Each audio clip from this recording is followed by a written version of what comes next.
So this is not a conservative take because I'm not conservative, but it doesn't matter because it's not a short attention span that people have. It's a convenience-based modus operandi. When the Pizzagate and the Epstein file shit first came out, I wasn't just like looking at, oh, who was president, like it was like it was Dennis Hastert, Frank Justra, and Alefantis, and the Tony and the other Podesta. So many names. Like there was all these people that I was interested in, and they were talking about how many times that Clinton went on the Epstein Express, the plane. But see, now they're talking about how many times Trump was mentioned. And if you're not paying attention, or you were asleep at the time, I can understand how you wouldn't know. So I wasn't calling anybody pedo protectors. I wasn't just throwing that out there like, oh, everybody over there is pedo protecting and everybody over here is like, it wasn't none of that. Like, that sounds so stupid. Trump was like a prize for Ghislaine to try to ensnare it. And I think you're gonna find out that Trump's involvement, quote unquote involvement, is how many times that they aspire to brownstone Trump, or the honeypot thing, right? And it's not about like, okay, there's a difference between being mentioned a bunch of times and taking a bunch of flights over to Epstein Island, so this like conveniently they just forget about but because Clinton's a big guy and everything, like, it makes it seem like that's you're approaching this the same way that like radicals on the left, and now they're doing the same thing. They're calling everybody pedo protector, like carte blanche, like everybody's a pet on the opposite side. Like on the opposite side, that like they weren't discriminating against what side you were on when they set up the honeypots. They want as many people ensnared in as possible, and the bigger, the better. And it's like, well, people who are already we already knew was evil, like the Clintons having the open air drug market and stealing Haitian relief funds and everything like that pissed me off, But it's like people always suspect that you're doing the same thing that they're trying to do to you, because that's as far as their imagination is limited to reach. It's like they're spooky that you're going to try to do them the same way that they're doing you. Hold on a second. And then there's like the group that they want to get the support from to validate them is like, like women, black people. They want the people that want to co-opt, and it's the people that they want to use for their little, I call it a war for themselves in the life of the housewife. Because, you're going to think this is a conservative take, but you have to understand that women are evil. Women are wicked creatures. Like, they, like, and they were asleep. They were asleep this whole time. Like, nobody was, no, like, I don't know if people think I'm lying or something, because I want to exhaust areas. Like, I want to exhaust the avenue of and explore connections between John Benet Ramsey. Like, are people just like falling asleep? Do they just fall asleep when you bring that up? Because there's something, they have the same lawyers. Like, John Benet Ramsey got a Ghislaine Maxwell attorney. It's not the same thing as another one of his attorneys going to fucking Mar-a-Lago a decade later and moving to Florida and becoming a Trump lawyer later. So that it's like he's a fucking prize. It's like they wanted to get him so bad because he was like the biggest obstacle.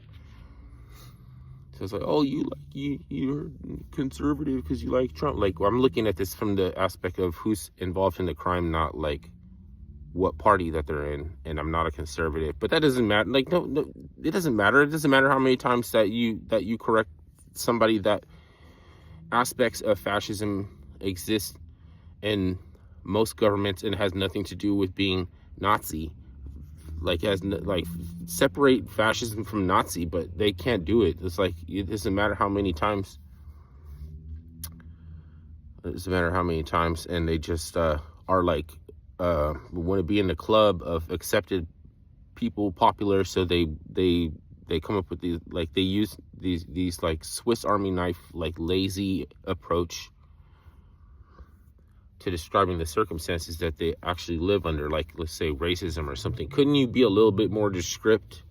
You know, instead of asking if racism exists or if it's still here, like, can't you just be a little bit more descriptive about what it is? Because that's a fucking hack word. That's a word that is invented by communists to cover a lot without having to say that much. And I don't know why you would want to be less expressive. It's just like that there's this hitting you over the head with this, like, oh, we know that the population doesn't understand Puerto Rican and that they're not gonna like Bad Bunny, but it's like, you know what, fuck you guys, here you go, you're gonna like what we tell you to like eventually, because we always get our way of like socially engineering to the extent that you will like Bad Bunny. You will eventually like Bad Bunny or something like that. And we want you to like Bad Bunny, and you are gonna like Bad Bunny, okay? So fuck you.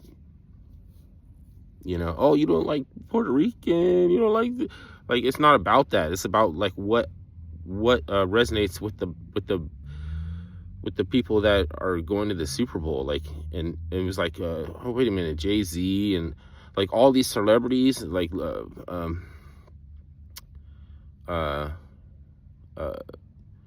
Lady Gaga, and like people like you, oh, you don't like the gay people because the gay people like Lady Gaga, and she's like, you know, but like I mean, they like women, like a lot of them just only deal with shit that's comfortable. Like, they only do things that are that's comfortable, and maybe that's a little bit more normal for them because they are the ones that gotta stay home with the children, and the ones that look to men to protect them. So if there's any danger aspect or anything threatens that, they don't want to deal with any of it. They don't want to deal with any of it. It's just like the algo in my channel. If you look at my analytics, it's like 89% men.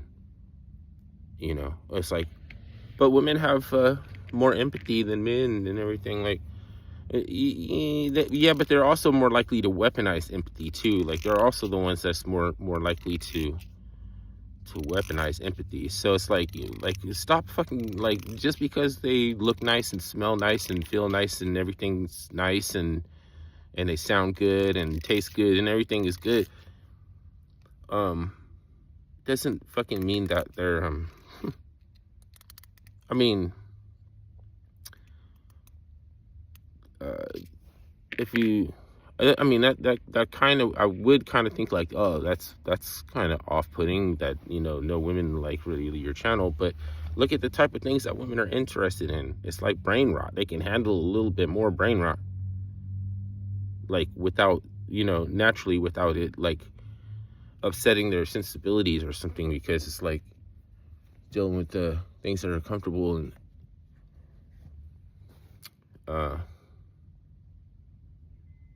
you can't even, there's some things you can't even talk about around women, because it's like, don't say that stuff. There's women around, like, they can't even hear certain things, so they're like this.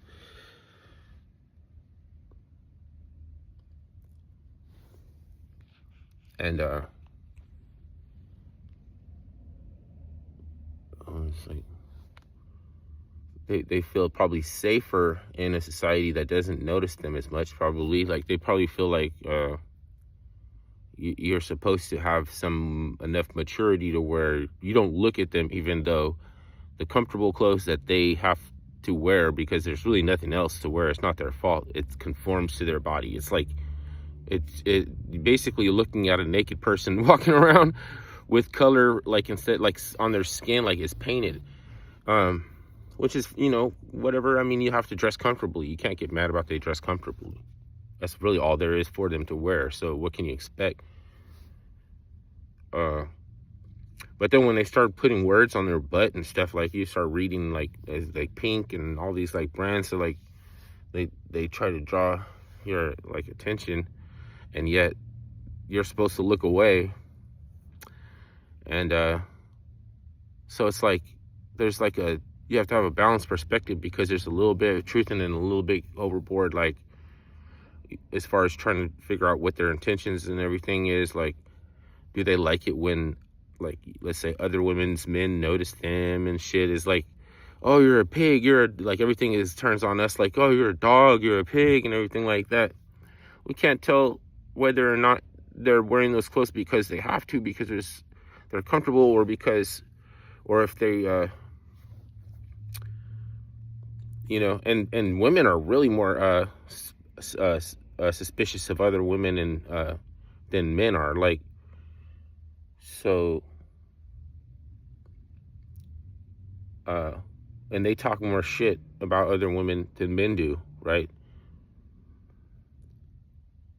Does it seem like I'm cutting them down or something like that? I mean, it's like if they wanted to pay attention to the more palpable, significant aspects of the Epstein file, that even could be, some of it is like still unbelievable to me, because like, what, like, you already have millions and billions of dollars. Why the fuck would you need to join this club? Like, why would you need to be in that? So they don't like seem to need to, and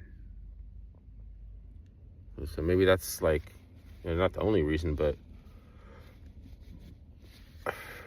it's like the suspicion is that the guilty and evil deserve. It's like it gets spread out to everybody, and it really helps them if you could just just like joke about how like everybody on the other side is a pedophile. Like, that's like, oh yeah, right, okay, so there's a good side and an evil side, and that was right after all, and we shouldn't be looking into like all of the people, just this one like person that you want to take down, that's more important to take down than like all these people that like what's his name, Berkowitz and Bill Gates, and like all these people, when we're just only looking at one person. Isn't that a little suspect? Isn't that a little bit sus?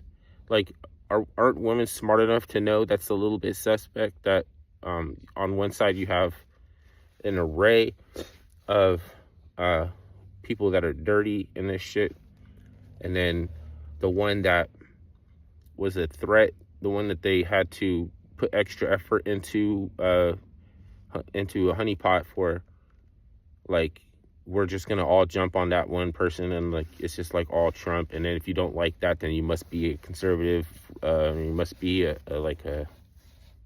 and then they use a cookie cutter word, that racism, like shit, like what kind of racism? Because, you know, it's like, what kind of racism are you talking about?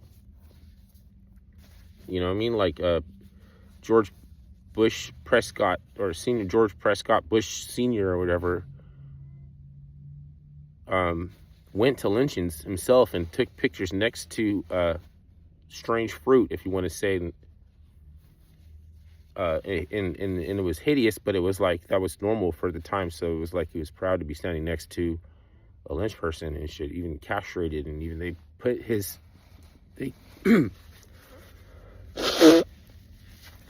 put his penis, they cut it off and put it in his mouth.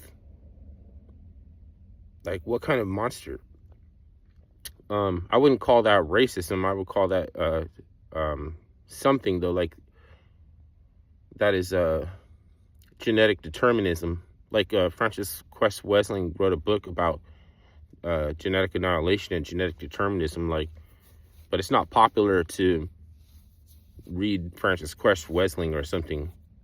Nobody would talk about her or something, but or maybe they'll bring her up for their own purposes. Fucking go after Trump, just like, oh, it's here. Obviously, racism exists, but it's genetic determinism, though. See, I'm not lazy. You would actually get a picture. I would actually build out a picture of what's actually going on, and you can't talk about that stuff around women.